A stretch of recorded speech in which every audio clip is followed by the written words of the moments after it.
years ago, there was a gentleman who, he and his wife decided to come to our church. What was interesting about this man was that he believed that heaven is on Mars. And he had been kicked out of several other churches for that belief. And this also upset his wife, who actually did not hold this belief. In fact, Dar, you can talk about her a little bit too. Yeah, it was because she's part of the story. It was kind of, it was very hard for her because she and her husband had been bounced around from one church to the next because he held this, what most people would call a rather strange belief.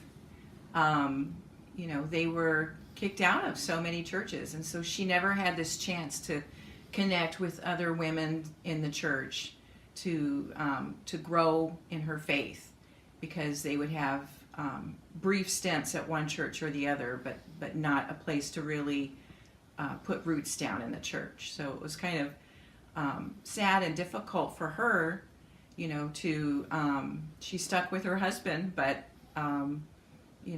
she wasn't able to establish friendships in the church. Yes, so we have a gentleman with a very interesting theology, and he decided one night to come to me because we had said, well, come on to the church and let's see.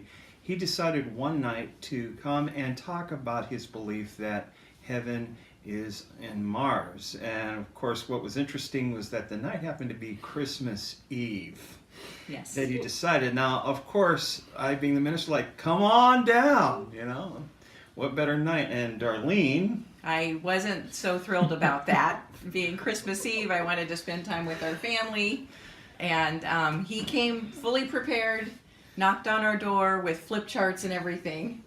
And so, Bruce welcomed him in, and he presented his ideas about heaven and about Mars, and with a lot of gusto. Good. And, we had a good conversation. I never once put him down. In fact, I said, well, heaven's a very real place. It's a physical place. I did challenge him on the notion that it's also very spiritual as well, which he had a little issue with. But the fact is, the guy was a Christian. The guy was a believer. And I couldn't stop him from coming. I mean, even if he was a person who didn't believe, I didn't want to stop him from coming. And believe me, the people in the church did not care for that.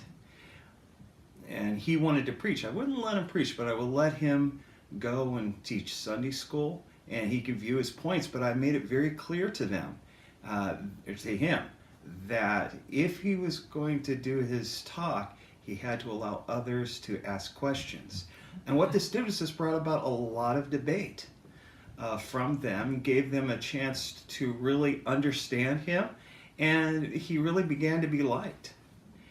And what was interesting was, as we began as a couple first, but then as a church family, as we began to accept this couple and embrace them in the love of the Lord, this woman in particular just grew in strength in the Lord, and just became a really great woman leader in the church. And she started home groups, and she started this group called Lydia's Circle that she and the other ladies would get together and try to raise money for different charities. And had they not been bounced around their entire married life from church to church, this kind of growth would have occurred in her much younger in life. But at this point in time, they were in their late 60s or early 70s. And so here she finally gets to flourish in her walk with the Lord and in fellowship with other believers, and it was just wonderful to see, beautiful. One of the funniest things, I think, with her in particular was that her husband, again, being the guy who believes that heaven's on Mars, decided, that he was not about to move. They lived in a trailer, a very broken down trailer. He worked as an engineer, so he very much understood how to keep things running. But she was desperate to find a house. And she came to me and said, what do I do? I said, well, let's pray about it. So we prayed, and I think it was, a month or two? Yeah, just a short time. The money came in. The money came in from someone in her family that had deceased. It was the exact amount that she needed to buy that particular house she was looking at. Of course, she's over ecstatic and overjoyed. And this couple enjoyed being in the church. They flourished. They brought in other people. It was great. Of course, on the other side of the story, though, is that I did not stay in that church forever. A few years ago, I did retire from that church. And directly after that church, another minister came in and kicked them out because they did not like the fact that he still believed that Mars is where heaven is. And that kind of thing just really makes us sad, really Yeah. saddens me because, I think, wow, we saw such a positive change in their life, for both of them. And then for that just to be torn down and stripped away again, from another pastor who was maybe less open-minded about it. It didn't hurt anything for this man to believe that heaven was on Mars. It wasn't going to, make or break anyone in the church. And this man was saved. I believe he's going to heaven. And it's just harmless. A harmless way of thinking, I guess, is the way to put it. And it was just so sad when, the next pastor that came along didn't really see it that way. I think for me, the hard part on that too is simply I've always had the belief that there's no such thing as a person with a perfect doctrine, a person that has everything figured out, and that we need to be open enough and loving enough to bring in those who may have a little bit of a different doctrine, but they're still believers. Even the sinners.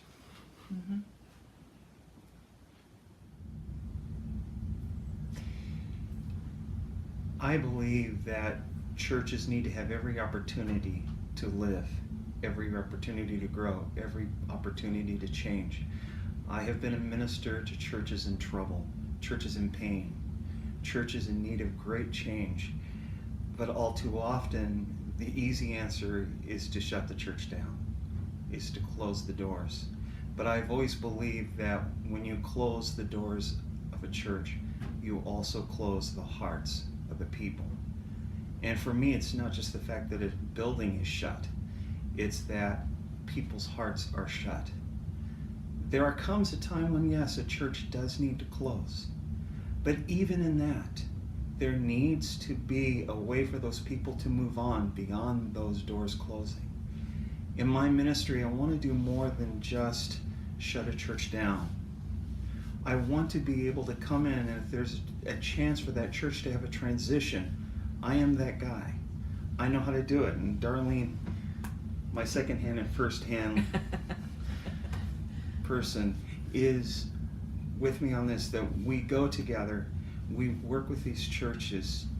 I have had 20 years experience in knowing how to have these churches have a chance at life, have a chance. And even if it is time for a church to die, and it happens, and it's a good thing sometimes when a church has its last days, that the people be given a chance to move on. That is what I want to do. That's what I know I can do. Years ago, the Lord gave Bruce a picture of Nehemiah rebuilding the wall. And he told him, rebuild my church. And so for many years, we've been the bridge to rebuilding the church, to mending broken lives, to increasing both attendance and spiritual growth in the church.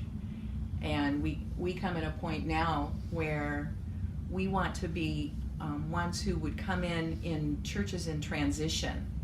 And if the last pastor has left but the new pastor hasn't yet arrived, or this transition is taking place soon, then I think Bruce would be really good at coming in during that transition time and preparing people's hearts.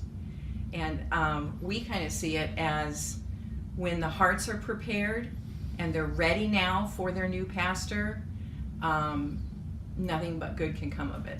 You know, the people can just, they're ready to accept this new pastor, and they're ready to grow and mature spiritually in the Lord, to grow in number, to invite friends to church, to see new life and new growth occur in the church. And so that's what we want to do, is to be that transitional team that comes in and prepares the church for their new pastor.